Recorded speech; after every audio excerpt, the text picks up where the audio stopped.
Moi les babes, bienvenue dans cette nouvelle vidéo. Aujourd'hui on se retrouve pour ma pile à lire automnale.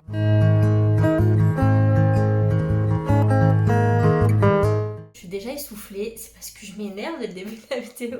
Je sais pas vous, mais moi en automne j'aime lire des livres qui se passent à la rentrée scolaire ou alors des livres de fantasy, magie, etc. Donc ça va être pas mal de livres de ce genre, mais il y a aussi quelques livres qui n'ont rien à voir avec la saison, mais juste que j'ai envie de lire, donc on va présenter tout ça. J'en ai 14. Bon, clairement, comme d'hab, je lirai pas les 14. On est d'accord.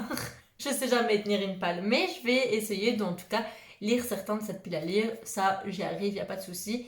Et comme ça, vous pouvez me suivre sur Instagram pour voir mes chroniques et voir ce dont j'en aurais pensé. Je filme sur ma pause de midi, donc je bois un petit peu pour dire de digérer, parce que je viens de manger à toute vitesse, et là maintenant je filme. Le premier livre, c'est un que j'ai commencé hier, et si vous me suivez sur TikTok, vous savez duquel je parle. C'est Anatomy Love Story. Donc tout simplement, je trouve que la couverture fait tellement automne, ce côté très Dark Academia, et en fait, du coup, vu que j'ai commencé, mais je suis à la page 49, donc vraiment chapitre 3. Ça se passe à Édimbourg, et Édimbourg, l'automne avec la pluie et tout, ça a tellement l'air magnifique, c'est mon rêve d'aller à cette période-là à Édimbourg. Il correspond totalement. Genre là, on est le 30 août, pardon, je vérifiais. Il nous reste plus que 2 jours, donc en comptant celui-là dans les vacances d'été, et donc pour moi en été. Alors je sais que non, mais moi à partir du 1er septembre c'est l'automne, et franchement pour la Belgique, clairement ça l'est, parce que je sais pas, vous voyez cette mauvaise lumière, c'est parce qu'il fait extrêmement gris, il n'y a aucune luminosité, il fait que pleuvoir, donc bon, pour moi je suis en automne, j'ai acheté des cafés à la cannelle et tout. C'est parti. Donc les personnages principaux, c'est Hazel et Jack. Jack, c'est un résurrectionniste, si je me trompe pas. Donc en fait, c'est une personne qui va déterrer les corps dans les cimetières pour les revendre aux étudiants chirurgiens ou aux chirurgiens pour faire des expériences, étudier, etc. J'en suis qu'au début, donc je pense que c'est ça, si j'ai bien compris.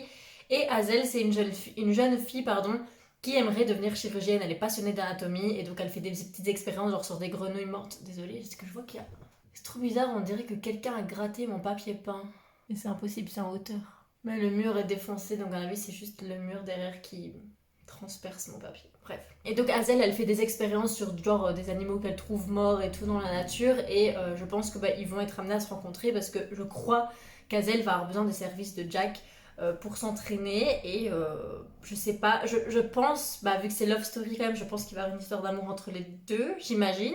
Ça a vraiment l'air chouette, et là de ce que j'ai lu, j'aime bien, je rentre facilement dedans. Ensuite le deuxième livre, c'est Scholomance, donc c'est sur une école de magie, donc vraiment déjà je le trouve très très beau. D'habitude moi j'aime pas les poches, mais je l'ai trouvé vraiment très très joli. Le travail de graphisme est magnifique, vraiment. En tout cas moi je l'adore. C'est dommage que du coup dans ma bibliothèque c'est ça qu'on voit quoi, parce que ça c'est incroyable. Je vais vous lire le résumé parce que je vous avoue que je me souviens plus du tout. C'est juste que moi j'ai vu École de magie, je me suis dit je veux le lire en automne, et je me souviens plus du tout de l'histoire. Donc c'est un tome 1, donc a priori il y en a d'autres. Bienvenue à la Scholomance, une école pour les surdoués de la magie où l'échec signifie la mort. Dans cet établissement, il n'y a ni professeur, ni vacances, ni amitié, sauf celles qui sont stratégiques. Et Galadriel Higgins est particulièrement bien préparée pour sa première année. Elle n'a peut-être pas d'alliés, mais elle possède un pouvoir assez puissant pour raser des montagnes. Elle semble donc de taille à affronter cette scolarité hors norme. Le problème, sa magie pourrait aussi tuer tous les autres élèves. Regardez les pages comme elles sont remplies. Waouh! C'est pas écrit petit, ça va, mais ça fait mal aux yeux, non, d'avoir des pages aussi remplies. Genre, il n'y a pas de dialogue dans ce livre. Ensuite, encore un petit poche, c'est numéro 2 de David Fankinos. Donc, pour ceux qui n'en ont pas entendu parler, ça parle de la personne... Enfin, c'est fiction, hein, c'est pas vrai ce qui se passe, mais ça prend comme thème là le numéro 2, donc celui qui est arrivé en deuxième position au casting pour incarner le rôle d'Harry Potter. Donc, on a choisi Daniel Radcliffe, et bien là, ça va être l'histoire du deuxième. Et donc, je suppose... de voir un peu les conséquences que ce choix de casting a eu pour lui au fil des années. J'imagine, hein, je suppose. Donc le résumé c'est: en 1999 débutait le casting pour trouver le jeune garçon qui allait interpréter Harry Potter, et qui par la même occasion deviendrait mondialement célèbre. Des centaines d'acteurs furent auditionnés. Finalement, il n'en resta plus que 2. Ce roman raconte l'histoire de celui qui n'a pas été choisi. Je trouvais ça sympa, ce thème Harry Potter et tout. David Fonkinos, il est quand même assez connu. Il a eu quand même certains livres qui ont été adaptés et tout, donc je pense que c'est assez qualitatif. Et bah, je dois le lire, enfin je dois, pas du tout, mais j'aimerais le lire avant le salon du livre que j'organise parce que David Fonkinos vient comme invité. Donc j'aime bien lire un peu ce que font les invités avant. Ensuite, on passe à la guerre des clans. On est totalement dans un autre genre. Donc là, c'est le cycle 1, toujours, livre 4. J'avance très lentement hein, parce que clairement, j'ai même pas fini le premier cycle et il y en a 5. Mais en fait, c'est des petits livres, franchement, je les lis facilement. Ils sont vraiment bien, la guerre des clans. J'en ai déjà parlé dans des vidéos. Ils sont vraiment chouettes. Moi, je les conseille, que ce soit pour enfants ou adultes. Enfin, moi, je trouve que déjà, on apprend pas mal sur l'espèce des chats. On apprend pas mal sur leur comportement et tout, je trouve ça très intéressant. Et l'histoire est vraiment sympa. Toujours en rapport avec des animaux, j'ai Faolade, Retour aux sources de Stéphanie Piquillo. C'est avec des loups-garous, donc une romance avec des loups-garous. Je trouve que la couverture est quand même pas mal, franchement elle est jolie je trouve. C'est auto-édité, mais elle a fini troisième au prix littéraire Love Story, donc du salon Love Story. Et alors, il est dédicacé. Je suis très contente. Je me suis dit qu'un petit livre sur les loups-garous pour l'automne, ça pouvait être très sympa. Alors là, on passe dans la fantasy avec Vanya ou Vanja. Moi, je dis Vanya. Vanya et le loup. Alors, c'est une sacrée brique. Donc, c'est chez PKJ. Mais vraiment, il a l'air incroyable. C'est juste que c'est vrai qu'il reste dans ma pile à lire, enfin dans ma bibliothèque. Parce que c'est une brique, justement. Mais parfois, les briques sont lues plus vite que des petits livres. Donc, La vie invisible d'Adi Larue, je l'ai lu super vite. Alors que ça faisait 700 pages. Donc, comme quoi, en fait, si on est pris par le livre, et puis là, c'est combien de pages du coup? Genre 600, quoi. 500 non TD. Alors, on va arrondir à 600. Je me dis que j'ai lu plus gros que ça, donc il y a moyen. C'est pas écrit trop petit. Je pense qu'il y a des illustrations en plus. Ouais. En début de partie, ah ouais, c'est séparé en partie. Donc en gros, la princesse doit aller se marier au prince. Ouais. Donc c'est une princesse qui doit aller se marier à un prince d'un royaume lointain, donc ils ne se connaissent pas, c'est un mariage arrangé de royauté. Et on l'envoie avec une servante là-bas pour l'aider, etc. Sauf que en fait, on va se rendre compte plus tard que la servante a pris la place de la princesse et que la princesse est devenue la servante. Et du coup, on va découvrir ce qui s'est passé réellement. Il y en a une qui dit quelque chose et l'autre dit autre chose. Donc à voir qui dit la vérité et ce qui s'est vraiment passé, pourquoi les rôles se sont échangés. Ça a l'air trop intéressant. Et ils disent un récit fait de trahison, d'amour et de cruelle vengeance. Franchement, ça a l'air incroyable. Alors là, on est dans du fantastique plutôt que de la fantasy, je crois. C'est The Hatmakers. En français, c'est traduit sous le nom La Maison Chapelier. Je l'ai en version hardback et il est juste tellement beau. Genre, regardez. Il est trop beau, hein. Donc les deux couvertures sont magnifiques, que ce soit la jaquette ou la couverture du livre. C'est l'histoire de Chapelier, hein. J'imagine, je ne sais plus.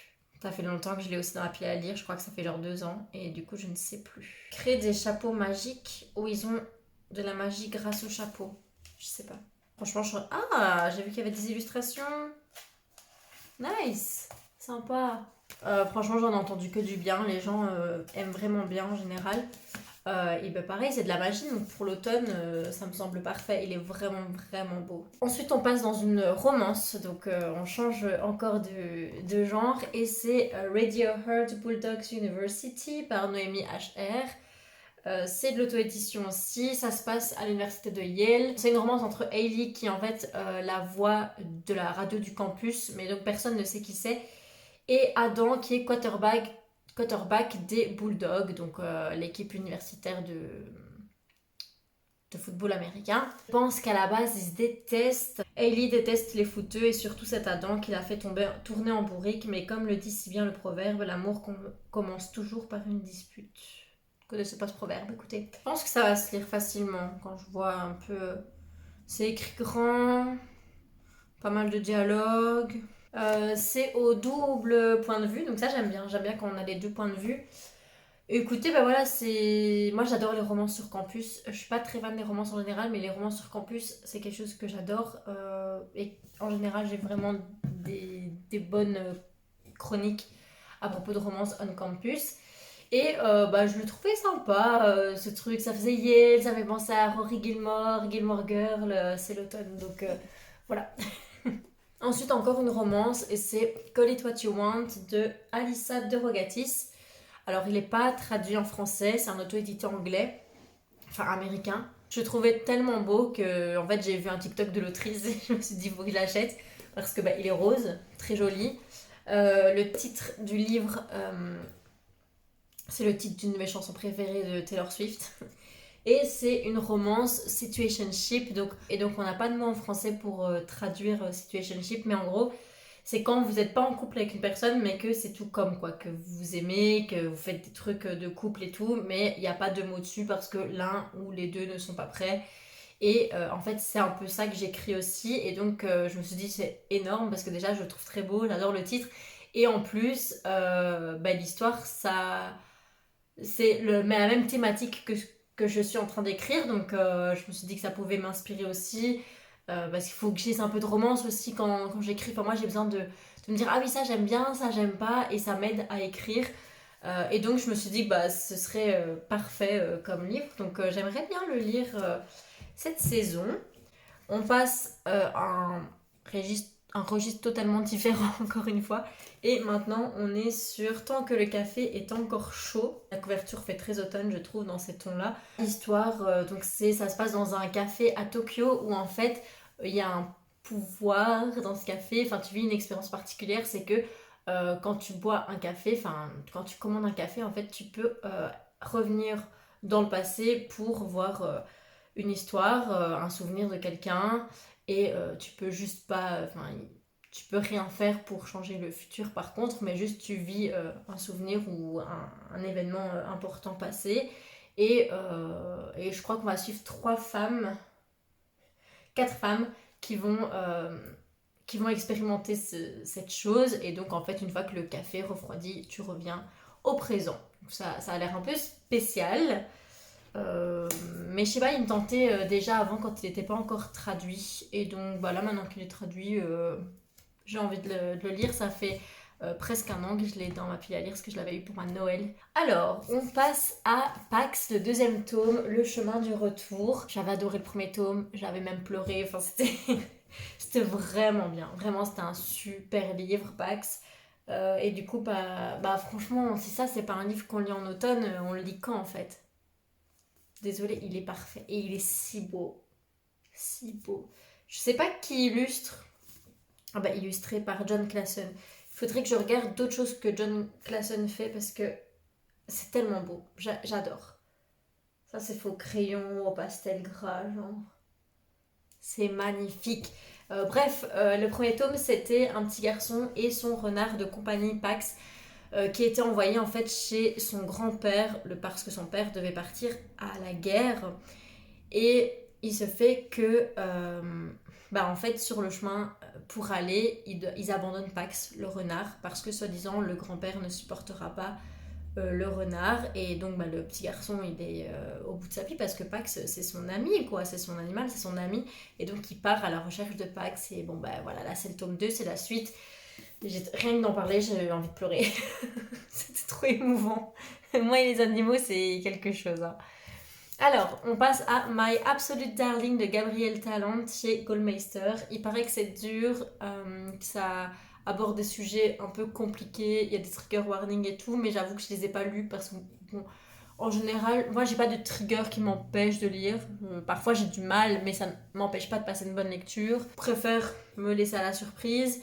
Même si j'ai une petite idée quand même de ce que c'est, mais vu que j'en suis pas sûre, je peux pas vous le dire maintenant. Donc vraiment, si vous voulez le lire, allez quand même voir des trigger warnings sur internet. Je pense que ça peut être utile pour des personnes qui peuvent avoir des traumatismes. Pareil, c'est une couverture très automnale. Ça se passe dans la forêt et tout. C'est l'histoire de Turtle, qui est une fille qui a grandi seule avec son père, et il me semble que son père est violent. Et elle va rencontrer Jacob, qui est un lycéen, blagueur, qui a l'intrigue et fascine à la fois. Ok. Poussée par cette amitié naissante, Turtle décide alors d'échapper à son père et plonge dans une aventure sans retour. Elle mettra en jeu sa liberté et sa survie. Ça fait un peu peur, je trouve, mais vraiment, j'ai vu... Ah, c'est écrit petit par contre.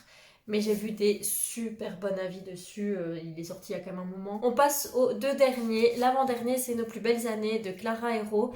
Là pareil, vu que c'est sur deux amies qui rentrent à l'université et chacune en fait vont avoir des expériences très différentes à l'université, et on va aussi parler d'expériences négatives qui peut arriver aussi dans certains contextes, dans la vie d'une femme. Pareil, vu que je ne suis pas certaine des trigger warning, peut-être aller les vérifier sur internet, mais non, en fait c'est écrit clairement, je pense. Attendez, j'ai un tilt. Oui, c'est écrit Nos plus belles années est un roman qui traite des violences sexistes et sexuelles à l'université. Il contient des scènes de harcèlement de rue et une scène de viol.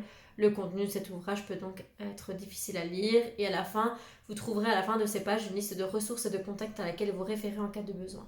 Ça, c'est trop bien, je trouve, de le noter. Les avis sont ouf. Quand je parle aux gens qui l'ont lu, ils ont tous adoré. Genre, j'ai encore vu personne qui disait j'ai détesté, c'est nul. En plus, elle est en invité d'honneur au salon en novembre, donc clairement j'ai envie de le lire avant. Et le tout dernier livre, c'est un livre très automnal aussi parce que c'est un livre de sorcellerie et c'est Sorcery of Thorns en édition grimoire en plus. C'est magnifique l'édition grimoire, j'adore. Alors, je n'ai aucune idée de l'histoire. Je crois que c'est cette dame, je ne sais même pas son nom, qui doit vérifier que tous les grimoires soient en ordre. Et il y en a un qui disparaît. J'en sais rien. Je crois que c'est ça, et donc elle part à la recherche du grimoire. Ça donne pas envie, hein. Je suis désolée, ça donne pas envie dit comme ça. Je vais voir s'il n'y a pas un résumé. Il y a un résumé, je vais vous le lire. Elisabeth, qui a grandi au milieu des redoutables livres de sorts d'une des grandes bibliothèques d'Ostermer, le sait depuis son plus jeune âge. Et elle compte bien protéger le monde de cette magie néfaste, l'épée à la main s'il le faut. Jusqu'au jour où l'un des plus terrifiants grimoires se transforme en monstre de cuir et d'encre, semant mort et destruction. Je suis désolée, j'arrive pas. Accusée de l'avoir libérée et forcée à comparaître devant la justice à la capitale, Elisabeth se retrouve prise au piège d'une conspiration vieille de plusieurs siècles. Bien malgré elle, elle doit trouver secours auprès du sorcier Nathaniel Thorne et de son mystérieux serviteur Silas. Les grandes bibliothèques ne sont pas seuls en jeu, le royaume entier est en péril. Elisabeth va devoir remettre en question tout ce en quoi elle croyait, car s'ouvre devant elle une voie qu'elle n'aurait jamais pu imaginer. Il est vraiment très très beau. Vraiment, il est très beau. J'aime un peu moins la couleur, mais bon, écoutez. Voilà, je me suis dit que ça, ce serait quand même pas mal pour l'automne. J'ai même la suite si jamais j'ai envie de continuer. C'est Manor of Thorns, c'est ça? Mysteries of Thorns Manor. Ah, j'adore cet effet grimoire. Oh mon dieu, on devrait faire ça avec plus de livres, c'est magnifique. Voilà, c'est tout pour cette vidéo, j'espère qu'elle vous a plu. N'hésitez pas à commenter si vous en avez lu certains pour me dire ce dont vous en avez pensé, s'ils valent la peine ou pas, on sait jamais. Et puis je vous fais des bisous et je vous dis à bientôt. Ciao. Ah oui, abonnez-vous.